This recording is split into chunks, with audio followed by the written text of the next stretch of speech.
শুভ সন্ধ্যা বন্ধুরা, আজ হলো 12 সেপ্টেম্বর 26 ভাদ্র শুক্রবার। আজকের সন্ধ্যার বিশেষ বিশেষ খবরগুলি হলো, আজ বদরপুরে বুরকা পরা অবস্থায় এক যুবককে আটকের ঘটনায় তীব্র চাঞ্চল্য। সরকারি হাসপাতালে আভা কার্ড বাধ্যতামূলক, আধারহীনদের জুটছে না আভা কার্ড। আজ শুক্রবার কাটিগড়ার লাঠিমারায় এক ভয়ঙ্কর অগ্নিকাণ্ড, পুরল এক বসত বাড়ি।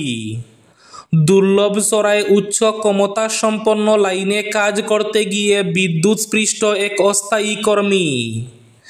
আগামী 16 সেপ্টেম্বর পর্যন্ত অসম সহ উত্তর পূর্ব ভারতে ভারী বৃষ্টিপাতের পূর্বাভাস। মাংসের দোকানদারদের কাছ থেকে ঘুষ নিতে গিয়ে সাময়িক বরখাস্ত পল্লব নামের এক এএসপি। ম্যালেরিয়ার দিন শেষ, বাজারে আসছে ভারতে তৈরি ভ্যাকসিন। হাইলাকান্দির মাটিতে প্রথমবারের মতো এলো গৌহাটি সাইরাং এক্সপ্রেস ট্রেন। প্রথমবারের মতো হাইলাকান্দিতে এক্সপ্রেস ট্রেনের আগমন। গৌহাটি, কলকাতা এবং দিল্লির সঙ্গে সরাসরি সংযোগে নতুন অধ্যায় শুরু। অবশেষে আগামীকাল হিংসা বিধ্বস্ত মণিপুরে যাচ্ছেন প্রধানমন্ত্রী নরেন্দ্র মোদী। প্রধানমন্ত্রী নরেন্দ্র মোদীর সফরের আগে ফের উত্তপ্ত মণিপুর। নিরাপত্তা রক্ষীদের সঙ্গে সংঘর্ষ দুষ্কৃতীদের। ভাঙ্গা হলো সবার ব্যানার, ভেঙে দেওয়া হলো প্রধানমন্ত্রীকে স্বাগত জানানোর কাঠামো। আগামীকাল দিল্লি, গৌহাটি এবং কলকাতার সঙ্গে আইজলের 3 জোড়া নতুন ট্রেন উদ্বোধন। এবং শেষ খবরটি, রাম মন্দির দেখে গর্ব না হলে সে ভারতীয়ই নয়। যোগী আদিত্যনাথের মন্তব্যে তীব্র বিতর্ক। তাহলে বিস্তারিত খবরে যাওয়ার আগে অবশ্যই ভিডিওটিতে একটি লাইক করে চ্যানেলটি সাবস্ক্রাইব করে পাশের বেল আইকনটি বাজিয়ে রাখবেন এবং ফেসবুক পেজটি ফলো করে ভিডিওটি অবশ্যই শেয়ার করবেন, যাতে সঠিক তথ্যগুলো সবার কাছে পৌঁছাতে পারে। এবার শুনুন আজকের খবরগুলির বিস্তারিত। প্রথম খবর, আজ বদরপুরে বুরকা পরা অবস্থায় এক যুবককে আটকের ঘটনায় তীব্র চাঞ্চল্য। জানা গেছে, বদরপুর থানা এলাকার কুনাপাড়া জামে মসজিদ সংলগ্ন স্থান থেকে এক যুবক বুরকা পরা অবস্থায় আটক করেন স্থানীয় মানুষ। ঘটনাটি আজ শুক্রবার দুপুর 12টা নাগাদ সামনে আসে। প্রত্যক্ষদর্শীরা জানান, বদরপুরের দিক থেকে আসা একটি ই-রিকশা থেকে কুনাপাড়া মসজিদের পাশে নামে এই বুরকা পরা যুবক। স্থানীয় মানুষ এই বুরকা পরিহিত মহিলাকে দেখে সন্দেহ করেন, তাই সবাই মিলে তাকে জিজ্ঞেস করেন নাম কি, বাড়ি কোথায়। এতে কোনো সদুত্তর পাওয়া যায়নি। এক সময় তারা দেখেন এই বুরকা পরা ব্যক্তি মহিলা নয়। পরে তারা বুরকা খুলে দেখেন এটি একটি পুরুষ। ভেতরে গেঞ্জি লাগানো, পায়ে জুতা, মাথায় চুল কম, হাতে একটি ব্যাগে কেক সহ কিছু ঔষধ পাওয়া গেছে।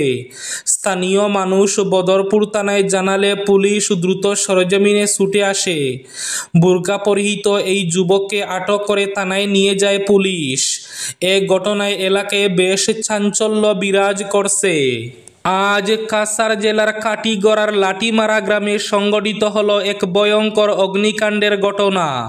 অগ্নিকাণ্ডের ফলে ক্ষতিগ্রস্ত হল জালাল উদ্দিন নামের এক ব্যক্তির বাসগৃহ। আজ শুক্রবার সকাল 9টা নাগাদ সংঘটিত হয় এই ঘটনা। বিষয়টি প্রত্যক্ষ হতেই স্থানীয়রা আগুন নেভাতে তৎপরতা শুরু করেন। খবর পেয়ে ঘটনাস্থলে পৌঁছায় অগ্নি নির্বাপক বাহিনীও। সবার সম্মিলিত প্রচেষ্টায় কিছুক্ষণের মধ্যেই আগুন নেভানো সম্ভব হয়। যদিও এই ঘটনায় ঘরের একাংশ সহ বিভিন্ন আসবাবপত্র, বিভিন্ন নথিপত্র পুড়ে ছাই হয়ে যায়। বৈদ্যুতিক শর্ট সার্কিট থেকে অগ্নিকাণ্ডের ঘটনা বলে প্রাথমিকভাবে অনুমান করা হচ্ছে। ক্ষয়ক্ষতি লক্ষাধিক টাকা। অবশেষে হিংসা বিধ্বস্ত মণিপুরে যাচ্ছেন প্রধানমন্ত্রী নরেন্দ্র মোদী। আগামীকাল প্রধানমন্ত্রী নরেন্দ্র মোদীর সফরের আগে ফের উত্তপ্ত মণিপুর। নিরাপত্তা রক্ষীদের সঙ্গে সংঘর্ষ দুষ্কৃতীদের। ভাঙ্গা হলো সবার ব্যানার, ভেঙে দেওয়া হলো প্রধানমন্ত্রীকে স্বাগত জানানোর কাঠামো। আর মাত্র কয়েক ঘন্টা পরই মণিপুরে যাওয়ার কথা রয়েছে প্রধানমন্ত্রী নরেন্দ্র মোদীর। অবশেষে হিংসা বিধ্বস্ত মণিপুরে পা পড়তে চলেছে প্রধানমন্ত্রীর। এহেন প্রতীক্ষিত সফরের আগে ফের অগ্নিগর্ভ পাহাড়ি রাজ্য। গভীর রাতে ফের সংঘর্ষ নিরাপত্তা রক্ষী এবং দুষ্কৃতীদের। এমনকি প্রধানমন্ত্রীকে অভ্যর্থনা জানানোর জন্য যে ব্যানার টাঙানো হয়েছিল সেই ব্যানারও ছিঁড়ে দেওয়া হয়েছে। শনিবার অর্থাৎ আগামীকাল চূড়াচাঁদপুরের পিস গ্রাউন্ডে সভা করার কথা প্রধানমন্ত্রীর। ওই সভাস্থল থেকে মাত্র 2.5 কিলোমিটার দূরে এই ঘটনা ঘটে।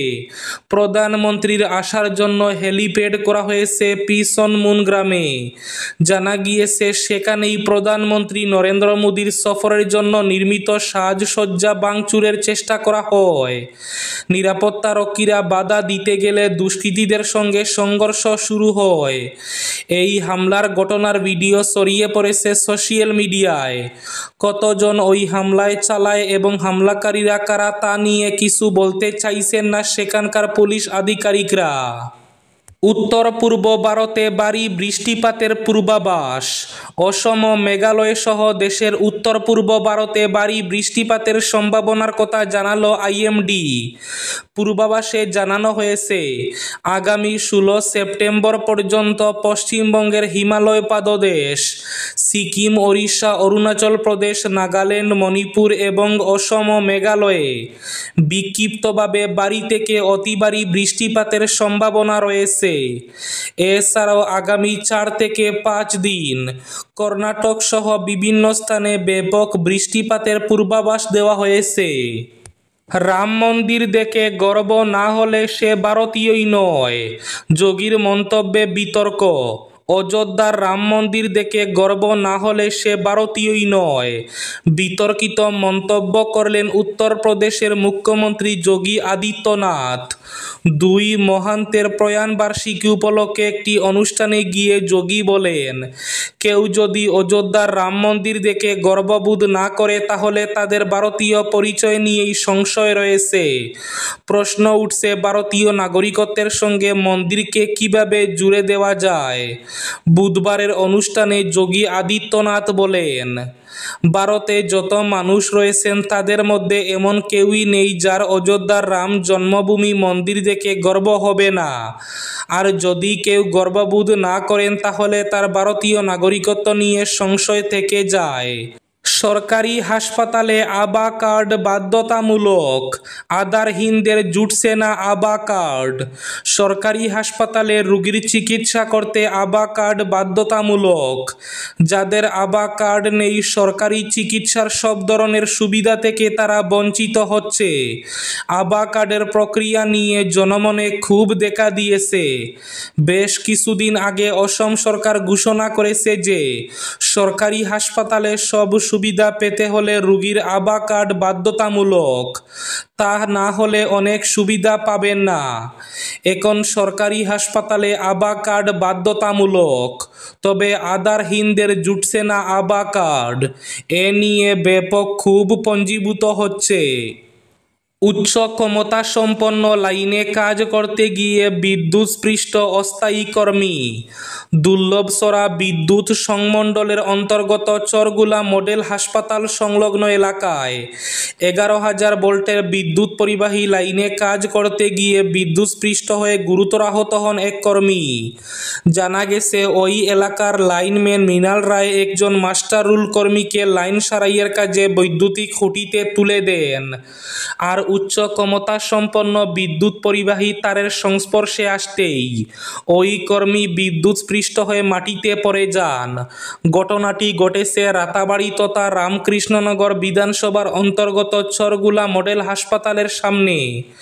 বৃহস্পতিবার বিকেলে বৈদ্যুতিক লাইনে গোলযোগ দেখা দিলে কর্তব্যরত এই এলাকার লাইনম্যান মৃণাল রায় তার সহযোগীদেরকে নিয়ে কাজ করতে শুরু করেন। তার সঙ্গী মাস্টার রুল কর্মী মাহবুবুল হককে বৈদ্যুতিক খুঁটিতে উঠে কাজ করার কথা বলেন, কিন্তু বিদ্যুতের সংযোগ বিচ্ছিন্ন না করায় ওই কর্মী বিদ্যুৎস্পৃষ্ট হয়ে মাটিতে পড়ে যান। ম্যালেরিয়ার দিন শেষ, বাজারে আসছে ভারতে তৈরি ভ্যাকসিন। সম্প্রতি Indian council of medical research অর্থাৎ ICMR 5টি সংস্থাকে তাদের তৈরি ম্যালেরিয়া ভ্যাকসিন ফেলকিভ্যাক্স তৈরির লাইসেন্স দিয়েছে। এই 5টি সংস্থা হল Indian Immunologicals Limited, Tech Invention Life Care Private Limited, Panacea Biotech Limited, Biological Limited এবং ডাইডাস লাইফ সায়েন্সেস। এই পদক্ষেপটি এমন এক সময়ে এসেছে যখন ভারত 2030 সালের মধ্যে ম্যালেরিয়া নির্মূল করার লক্ষ্যে দ্রুত এগিয়ে চলেছে। ফেলকিভ্যাক্স হল ভারতের প্রথম দেশীয় বহু পর্যায়ের রিকম্বিনেন্ট ম্যালেরিয়া ভ্যাকসিন। ICMR এর অধীনে ভুবনেশ্বরের আঞ্চলিক চিকিৎসা গবেষণা কেন্দ্রে তৈরি এই ভ্যাকসিনটি ম্যালেরিয়ার সবচেয়ে মারাত্মক স্ট্রেন প্লাজমোডিয়াম ফ্যালসিপিরামের সংক্রমণ প্রতিরোধ করতে এবং রোগের বিস্তার কমাতে সক্ষম। এই ভ্যাকসিনটি রক্ত প্রবাহে প্রবেশের আগে পরজীবীকে লক্ষ্য করে এবং সংক্রমণের পর্যায়কে বাধা দেয়। এটি গড়ের তাপমাত্রায় 9 মাসেরও বেশি সময় ধরে কার্যকর থাকে। গোমাংসের দোকানদারদের কাছ থেকে ঘুষ নিয়ে সাময়িক বরখাস্ত এক ASP। গোহত্যা বন্ধ করতে রাজ্য সরকার আইন প্রণয়ন করেছে। সম্প্রতি এ নিয়ে বেশ তোড়জোড় পরিলক্ষিত হয়। রাজ্যের বিভিন্ন জেলা থেকে গোমাংস ব্যবসায়ী পাচারকারীদের বিরুদ্ধে অভিযান চালিয়ে পাকড়াও করা হয়। এমনকি হোটেলগুলোতেও অভিযান চালিয়ে গোমাংস উদ্ধার হোটেল মালিককে আটক করা হয়। এর মধ্যেই পুলিশ প্রশাসনের কিছু আধিকারিক ফায়দা তুলতে পিছপা হননি। ব্যবসায়ীদের কাছ থেকে নিয়ে আড়ালে নিজের পকেট গরম করতে থাকেন। আর এমন অভিযোগে দায়িত্ব থেকে সাময়িক বরখাস্ত হয়েছেন এক উচ্চ পর্যায়ের এক আধিকারিক। হুজাইয়ের অতিরিক্ত পুলিশ সুপার পল্লব তামুলিকে এমন কর্মকাণ্ডে সাময়িক বরখাস্ত করা হয়। তার বিরুদ্ধে গরুর মাংসের দোকানদারদের কাছ থেকে ঘুষ নেওয়ার অভিযোগ রয়েছে। গরু সিন্ডিকেট থেকে টাকা নেওয়ার অভিযোগে অতিরিক্ত পুলিশ সুপার পল্লব তামুলিকে সাময়িক বরখাস্ত করা হয়েছে বলে জানা যায়। এবার শেষ খবরটি। আগামীকাল দিল্লি, গৌহাটি এবং কলকাতার সঙ্গে আইজলের 3 জোড়া নতুন ট্রেন উদ্বোধন। ভারতীয় রেলওয়ে আইজলের সাইরাং স্টেশন থেকে 3 জোড়া নতুন ট্রেন পরিষেবা চালু করার ঘোষণা করছে। এই ট্রেনগুলি মিজোরাম রাজ্যের রাজধানী এবং দেশের গুরুত্বপূর্ণ গন্তব্যস্থলগুলির মধ্যে যোগাযোগ ব্যাপকভাবে উন্নত করবে। 3 জোড়া ট্রেনের উদ্বোধন 13 সেপ্টেম্বর অর্থাৎ আগামীকাল হবে এবং তারপর নির্দিষ্ট তারিখ থেকে নিয়মিত পরিষেবা শুরু হবে। এই ছিল আজকের সন্ধ্যার বিশেষ খবরগুলি। ভিডিওটি অবশ্যই লাইক করে শেয়ার করে দেবেন।